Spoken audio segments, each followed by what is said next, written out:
இந்தோனேஷியாவின் resort தீவான poly அருகே 65 பேருடன் சென்ற படகு கடலில் மூழ்கி விபத்துக்குள்ளானதில் 2 பேர் பலியானதாகவும் 43 பேர் மாயமாகி உள்ளதாக தேசிய தேடல் மற்றும் மீட்பு நிறுவனம் தெரிவித்துள்ளது. இரவு முழுவதும் கொந்தளிப்பான கடலில் மாயமானவர்களை தேடும் பணியில் மீட்பு படையினர் ஈடுபட்டு வருகின்றனர்.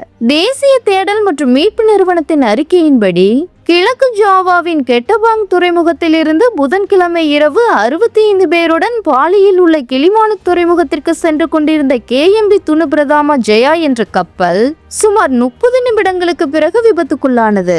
இந்த படகில் 53 பயணிகள், 12 பணியாளர்கள் மற்றும் 14 லாரிகள் உட்பட 22 வாகனங்கள் இருந்ததாக தகவல்கள் வெளியாகியுள்ளன.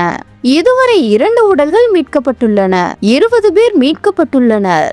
அவர்களில் பலர் மணிக்கணக்கில் கொந்தளிப்பான நீரில் மிதந்ததால் மயக்கமடைந்த நிலையில் காணப்பட்டதாக பன்யுவாங்கி காவல்துறை தலைவர் ராமசந்தாமா புத்ரா தெரிவித்தார்.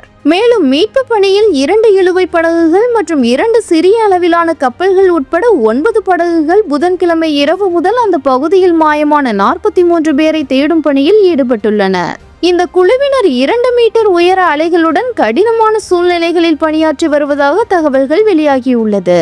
17,000க்கும் மேற்பட்ட தீவுகளை கொண்ட இந்தோனேஷியாவில் முக்கிய போக்குவரத்தாக படகுகள் உள்ள நிலையில் அங்கு பாதுகாப்பு நெறிமுறைகள் செயல்படுத்தப்படாததால் அடிக்கடி படகு விபத்துகள் ஏற்படுகின்றன.